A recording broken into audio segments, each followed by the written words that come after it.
Hello viewers, today we are going to see how to disable a device in simplex panel 4007. So this is our panel.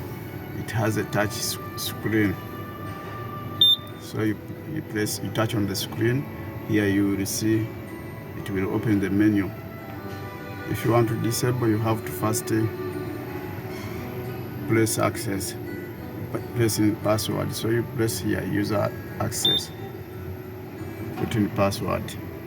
The password for this panel, the level 3 password will be 333.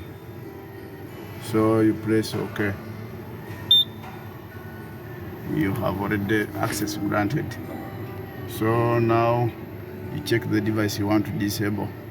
Press search. You press IDNet.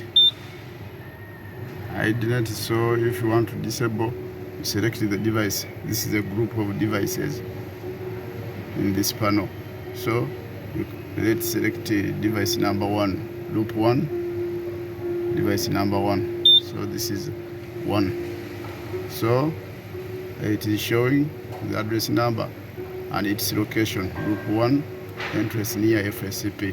That is device number 1.